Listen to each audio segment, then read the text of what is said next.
Guess who? That's right. It's Nick Dutch back on the camera yet again, one more time. Uh, what I want to do today is talk about the importance of the goddess image within the New Age movement. It's one of the things which actually defines the movement per se. The goddess image appears in a wide variety of different forms, in anything from environmental literature to spiritual healing literature to, of course, things directly connected to goddess worship religions.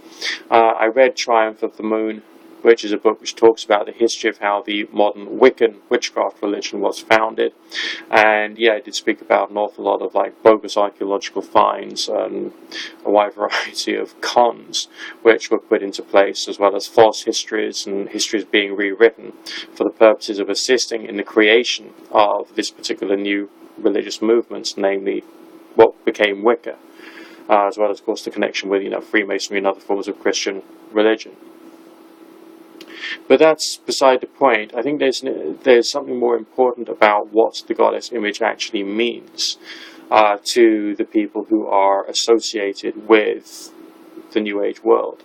Essentially, the New Age world is not exclusively pagan, and in fact one of the most common deities which is revered, called upon and worshipped within the New Age world is, of course, Jesus Christ, rather than necessarily the goddess or Gaia, or the triple goddess of the moon, and so on and so forth. But this same image is still very much a part of the way of thinking which is associated with New Age thinking. The general impression, if you were to ask your common or garden New Ager as to what the goddess is actually referring to, you get various words thrown your way. There will be the earth, nature, wholeness, healing, a sense of unity. There may even be a feeling of racial, trace memories still inside you from like an ancient time when you were part of a tribe. So a feeling of ancestry or connectedness to nature, the seasons, and so on and so forth. The goddess image is often portrayed as being a nurturing mother, or a female which is in a perpetual state of giving birth to, or nursing, or suckling new life as it comes into the world. This is probably the main way in which the energy is being portrayed in an artistic form. And I'm saying artistic here because I'm not treating the goddess character as if it was some kind of literalistic deity. I just don't see the point. I don't really see a point in describing any form of gender to a deity concept anyway, and I'm certainly not going to take part in all of the rather shallow and flaccid debate as to, my God's better than your God and all that kind of stuff, which I don't think helps anybody, just creates division within society. So there's no point in it. And on top of that, for the most part, you will probably find it being inaccurate and just there to be food for prejudice, okay, if you get my drift. So, as opposed to, let's say, an Abrahamic concept, what is the goddess image about? All right, it speaks about community, people being held together by a bond of love, humans knowing that they have to look after the land as well as to kill, to eat, and also feeling bad about that, but knowing that it's part of the the necessity of the cycle of life. I get the impression that part of the message of the goddess image, or meme, so to speak, is that of a feeling of pity, maybe, for what we are and what we've become, as well as trying to do the best we can for the vast majority to try and help the future to develop nicely.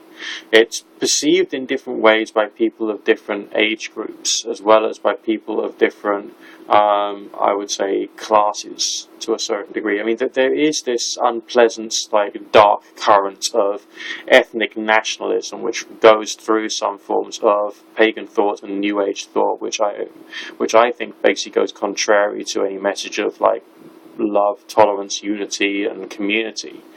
And then, of course, there's also a very strong radical feminist vein which has gone through paganism as well, and the New Age movement, which is very heavily connected to the goddess image. I mean, there was many years ago, I saw a broadcast by, I think it was these Buddhist women who were doing a lot of meditation, getting in touch with themselves, getting really into alignments and so on and so forth, and they would believe in or revere a female deity, because that would seem to be much more normal to them. Basically, fine, if that's what they see fit. But I also don't get the impression from those of the Abrahamic faiths that I've spoken to that they actually see God as being necessarily a male character, but just the word he is being used out of convention. So I think there's a bit of confusion, as well as deliberate straw manning on both sides of things, on both the sort of like conservative fundamentalist Christian image or aspect, as well as the sort of conservative fundamentalist New Age pagan aspect. But the goddess image, I don't think will ever go away. I think it's going to be quite an important driving force for the way in which the movement is going to emerge in the future. I suppose my concerns are that it is the literalist fundamentalists who are going to sort of start turning around and saying things like, no, the goddess is the one true deity, and so on and so forth, and they will apply their strange experiences to it, and therefore use that as a means to do their own form of evangelism, which is probably happening in some parts of the world already, possibly or probably here on YouTube in certain quarters. And I don't think that would actually help matters much. What is the movement really supposed to be there for? Okay, and if the movement is supposed to be there just to be rude to Christianity, I don't think it's doing a very good job. It's just straw manning itself. It's misrepresenting itself.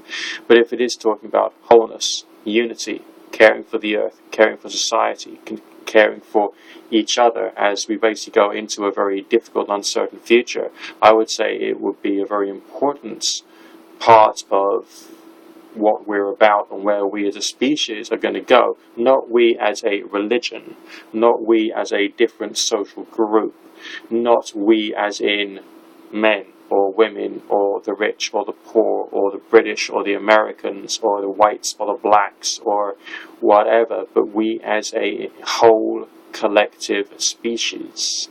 So I personally would be of the opinion that goddess imagery is going to appear much more in Judeo-Christian thought as well as in Islamic thought over the next 20 years, maybe.